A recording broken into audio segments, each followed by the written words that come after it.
అధ్యక్షుడు, తెలంగాణ రాష్ట్ర మాల సంఘాల జేఏసీ రాష్ట్ర చైర్మన్. నిన్న తెలంగాణ రాష్ట్ర ప్రభుత్వం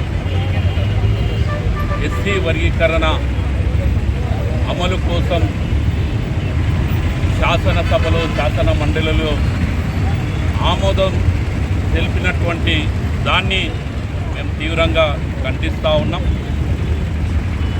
ఏదైతే తెలంగాణ రాష్ట్ర ప్రభుత్వం వన్ మ్యాన్ కమిషన్ వేసిందో ఎక్కడ కూడా తెలంగాణ రాష్ట్రంలో ఏ జాతులు అభివృద్ధి చెందినాయి, ఏ జాతులు వెనుకబాటుకు గురైనాయి,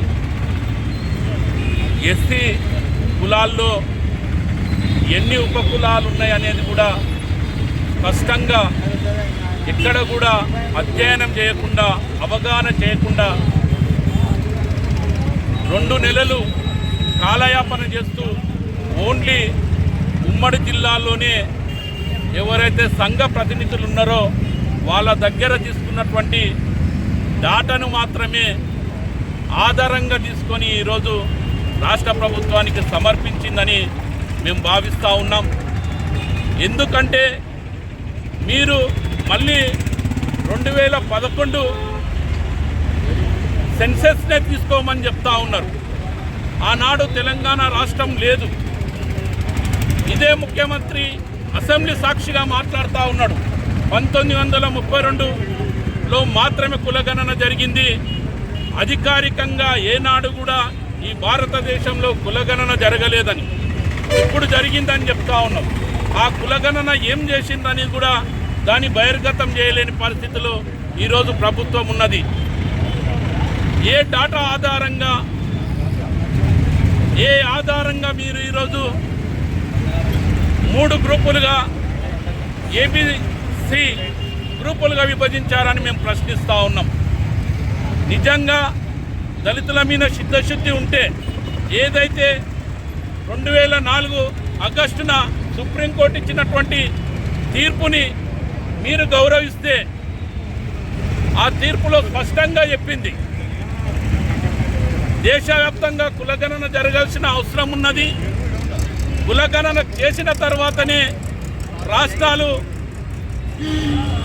ఎస్సీ ఎస్టీ ఉపకులాల వర్గీకరణ చేసుకోవచ్చని ఆ తీర్పులో స్పష్టంగా ఉంది. కానీ ఇక్కడ తెలంగాణ రాష్ట్ర ప్రభుత్వం ఒక జాతికి కొమ్ము కాస్తూ, ఒక కులానికి కొమ్ము కాస్తూ, ఒక జాతిని కాలరాసే ప్రయత్నం చేస్తూ ఉన్నది. ఇది సరైనది కాదని మేము హెచ్చరిస్తూ ఉన్నాం.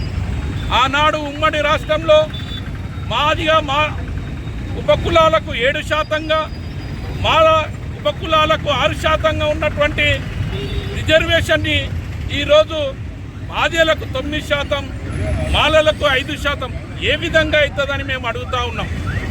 అంటే ఏదైతే 2014లో తెలంగాణ ఆనాటి ముఖ్యమంత్రి సమగ్ర కుటుంబ సర్వే చేపిస్తే ఆనాడు ఎస్సీల జనాభా కానీ, ఎస్టీల జనాభా కానీ, బీసీల జనాభా కానీ, మైనార్టీల జనాభా కానీ ఎక్కువ ఉన్నది. ఇప్పుడు ఎలా తగ్గిందని మేము అడుగుతూ ఉన్నాం. అంటే 10 సంవత్సరాలు గడిస్తే కూడా జనాభా పెరుగుతుందా తరుగుతుందా అని ఒక ఇంగిత జ్ఞానం లేని ముఖ్యమంత్రి ఈరోజు మనల్ని పాలిస్తూ ఉన్నాడు. ఇది సరైనది కాదని మేము హెచ్చరిస్తూ ఉన్నాం. నిజంగా ప్రభుత్వానికి ఇప్పటికైనా మించిపోలేదు. ఖచ్చితంగా మీరు రాజ్యాంగబద్ధంగా ఎన్నికైనటువంటి పదవిలో ఉన్నారు. రాజ్యాంగాన్ని గౌరవించాల్సిన అవసరం ఉన్నది. రాజ్యాంగాన్ని కాపాడాల్సిన బాధ్యత మీ పైన ఉన్నది. మేము నిజంగా ఎస్సీ ఎస్టీ ఉపకులాల వర్గీకరణ చేయాలంటే దాన్ని మేము స్వాగతిస్తాం, రాజ్యాంగబద్ధంగా చేస్తే. కానీ ఈరోజు రాజ్యాంగ విరుద్ధంగా ఆర్టికల్ 341, 342ను సవరణ చేయకుండా ఈరోజు అసెంబ్లీలో తీర్మానాలు చేయడం అనేది ఆర్డినెన్స్ జారీ చేస్తామని చెప్పడాన్ని మేము తీవ్రంగా వ్యతిరేకిస్తూ ఉన్నాం. నిజంగా మాల ఎమ్మెల్యేలు, మాల ఎమ్మెల్సీలు, మాల ఎంపీలు దీనికి వ్యతిరేకంగా వాళ్ళ పదవులకు రాజీనామా చేయాలని డిమాండ్ చేస్తూ ఉన్నాం.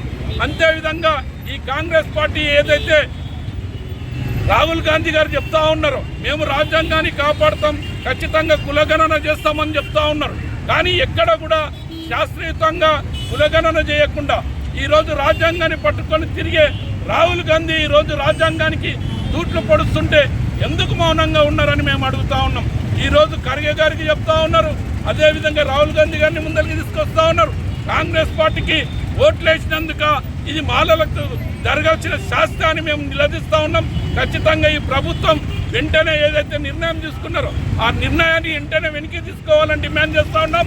అదేవిధంగా నిజంగా ఏదైతే పార్లమెంట్లో బిల్లు పెట్టి శాస్త్రీయబద్ధంగా రాజ్యాంగబద్ధంగా ఆర్టికల్ 341ని సవరణ చేసిన తర్వాతనే ఎస్సీల ఉపకులాల వర్గీకరణ చేయాలని డిమాండ్ చేస్తూ ఉన్నాం. రాష్ట్రాలకు కానీ